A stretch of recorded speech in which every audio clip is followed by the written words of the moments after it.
এই ক্লাসে আমরা মুদ্রা বাজার তত্ত্বাবধান সম্পর্কে পড়ব। অ্যাকচুয়ালি ফার্স্ট আমরা জানবো মুদ্রা বাজার বলতে আমরা কাকে বোঝাচ্ছি বা কোন কোন প্রতিষ্ঠানকে বোঝানো হচ্ছে বা বুঝাচ্ছি, এবং এটা তত্ত্বাবধান অ্যাকচুয়ালি কেন্দ্রীয় ব্যাংক কি কাজ করে সেই সম্পর্কে জানবো। বাট এই যে কাজগুলো করে এগুলো কিন্তু আমরা আগেও জেনেছি যে মুদ্রা বাজারের অভিভাবক হিসাবে কেন্দ্রীয় ব্যাংকের কাজ কি, সেখানে আমরা সম্পূর্ণ বিষয়টা একবার কিন্তু পড়ে এসেছি। তো আমরা এই ক্লাসে খুব বেশি একটা সময় নিব না, আমরা মূলত দেখবো মুদ্রা বাজারকে বলতে আমরা কোন কোন বিষয়গুলোকে বা কোন কোন সেগমেন্টগুলোকে বোঝাই। দেখো যদি সংজ্ঞা আসে তাহলে কি বলবো, স্বল্পমেয়াদী মূলধন যোগানের জন্য প্রায় মুদ্রা এর লেনদেন সংশ্লিষ্ট প্রতিষ্ঠান সমূহের সমন্বয়ে গঠিত বাজারকে মুদ্রা বাজার বা অর্থ বাজার বলা হয়। এটাকে মুদ্রা বাজারও বলে, অর্থ বাজারও বলে। দেখো স্বল্পমেয়াদী মূলধন যোগান অর্থাৎ এই যে বাজারে মূলধনগুলো হবে বা যেই লোন বা যেই টাকা যেটাই হবে এটা হবে স্বল্পমেয়াদী। এটা যোগানের জন্য প্রায় মুদ্রা এর সংশ্লিষ্ট। এখন প্রায় মুদ্রা কি, দেখো মুদ্রা তো বললাম আমরা একদম আমাদের এই যদি আমরা ডলারের কথা বলি এটা কিন্তু একদম মুদ্রা, আমাদের দেশের টাকার কথা বলি এটা কিন্তু মুদ্রা। কিন্তু মুদ্রা না হয়েও মুদ্রার মতো কাজ করে কিন্তু অনেক কিছু আছে। কি কি আছে? চেক, বিনিময় বিল, অঙ্গীকারপত্র, ব্যাংক স্বীকৃতিপত্র, ট্রেজারি বিল ইত্যাদি এ বাজারে ক্রয় বিক্রয় করা হতে পারে বা আরো সার্ভিস আছে যেরকম এটিএম কার্ড। এখন এই যে বিষয়গুলো আছে এগুলোকে বলা হয় প্রায় মুদ্রা। কারণ কেন প্রায় মুদ্রা বলা হয়? কারণ দেখো তোমার কাছে একটা এটিএম কার্ড আছে এবং তোমার কাছে টাকা নেই। এটিএম কার্ডে তোমার মানে এটিএম কার্ডের তোমার অ্যাকাউন্টে ব্যালেন্স আছে বাট তোমার কাছে ক্যাশ টাকা নাই। তুমি কি একটা গ্রোসারি স্টোরে জিনিসপত্র কিনতে পারবা না? 100 বার পারবা। ক্যাশ টাকাতে যেভাবে কিনতে পারতা সেখানে কি একইভাবে কিনতে পারবা। তুমি একটা টিভি কিনতে গিয়েছো, টিভির দাম হচ্ছিল 1 লক্ষ টাকা, বড় একটা টিভি কিনবা বিশাল, তোমার হয়তো অফিসের জন্য। তোমার কাছে ক্যাশ টাকা নেই, একটা চেক আছে, কাজ কি হবে না? হবে। তো যেহেতু দেখো টাকা না হয়েও টাকার মতো কাজ করে এগুলোকে আমরা বলি প্রায় মুদ্রা। তো এবার আমরা সংজ্ঞা আশা করি প্রপারলি বুঝতে পারবা।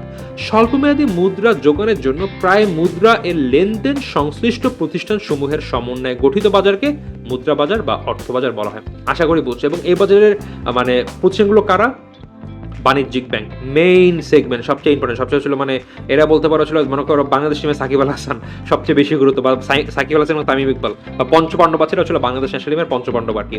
এরপরে বিভিন্ন অন্য অন্য আর্থিক প্রতিষ্ঠান আছে, বিমা কোম্পানি আছে, বিল ব্রোকার্স আছে ইত্যাদি এ বাজারের সদস্য। মানে মূলত কেন্দ্রীয় বাণিজ্যিক ব্যাংক এবং আর্থিক প্রতিষ্ঠান এদের দ্বারা এটা গঠিত হয়। এর বাইরেও রয়েছে বিমা কোম্পানি এবং বিল ব্রোকার। এই যে বিভিন্ন প্রতিষ্ঠান বিভিন্ন পক্ষ এদের মাধ্যমে কিন্তু এই বাণিজ্যিক ব্যাংক এই মুদ্রা বাজার গঠিত হয়ে থাকে। এবং এরা কি করে?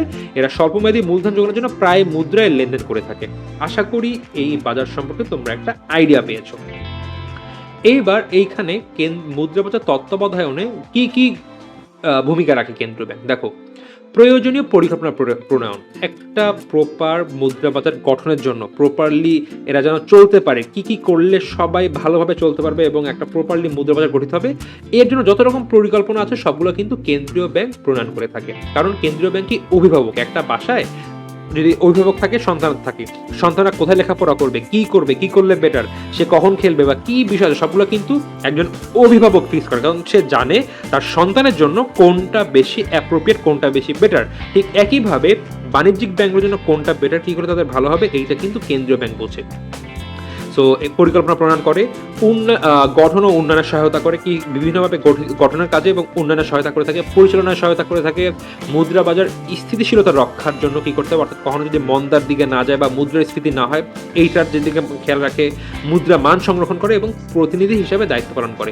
এগুলো কিন্তু আমরা কেন্দ্রীয় ব্যাংক মুদ্রা বাজারের অভিভাবক যে একটা টপিক আছে এখানে আমরা প্রপারলি পড়ে এসেছি। সো এই সবগুলো কাজে কিন্তু কেন্দ্রীয় ব্যাংক করে থাকে। এখন এইগুলো করা কেন গুরুত্বপূর্ণ বা কেন কেন্দ্রীয় ব্যাংক করে, এটা অ্যাকচুয়ালি বইয়ের বাইরে টপিক, বাট তোমরা জেনে রাখো। জাস্ট আমি আগের টপিকগুলোর কথাই বললাম, এই যে আমরা হচ্ছিল সাধারণ বা সংখ্যাত্মক নীতি, তিনটা নীতি বললাম, খোলা বাজার নীতি, ব্যাংক হার নীতি এবং জমার হার পরিবর্তন নীতি। এইগুলা কখন হয় বলতো? যখন একটা মুদ্রা বাজার সুগঠিত হয় বা স্ট্রং মুদ্রা বাজার হয়, যেখানে সবগুলো ব্যাংক থাকবে বা বিভিন্ন ফাইন্যান্সিয়াল ইনস্টিটিউশন থাকবে এবং এইগুলো থেকে জনগণ বা পাবলিক ওরা সার্ভিস নেবে বা অর্থ জমা রাখবে বা এদের সাথে জড়িত থাকবে। এইটা যখন হবে তখনই কিন্তু একটা ইকোনমিতে এই অর্থ রিলেটেড সবকিছু কিন্তু কেন্দ্রীয় ব্যাংক তাদের হাতের নাগালে রাখতে পারবে। কিন্তু যদি এইসব সুগঠিত না হয়, জনগণ যদি এসব আর্থিক প্রতিষ্ঠানের সাথে জড়িত না হয়, ব্যাংকের লেনদেন না করে, তখন কিন্তু কিছুই করতে পারবে না। বা দেশে জনগণ চায় করতে, বা দেশে প্রপার ব্যাংক নাই বা বিভিন্ন আর্থিক প্রতিষ্ঠান নেই, তখন কিন্তু কেন্দ্রীয় ব্যাংক কোনো কাজ করতে পারবে না। সো ইকোনমিকে একটা স্ট্যাবল রাখার জন্য, প্রপারলি যেন তারা নজরদারিতে রাখতে পারে এবং তাদের হাতের মুঠে রাখতে পারে, এর জন্য কেন্দ্রীয় ব্যাংক সবসময় একটা সুগঠিত মুদ্রা বাজার তৈরি করার জন্য একটা পরিকল্পনা প্রণয়ন করে এবং বিভিন্ন পদক্ষেপ নেয় যেন তারা দেশের মুদ্রা বাজারকে সাথে জনগণকে এবং মানে ওভারঅল দেশের ইকোনমিকে একটা প্রপারলি ধরে রাখতে পারে বা তত্ত্বাবধান করতে পারে বা স্টেবল অবস্থা রাখতে পারে। এই জন্য তারা মুদ্রা বাজার তত্ত্বাবধান করে থাকে।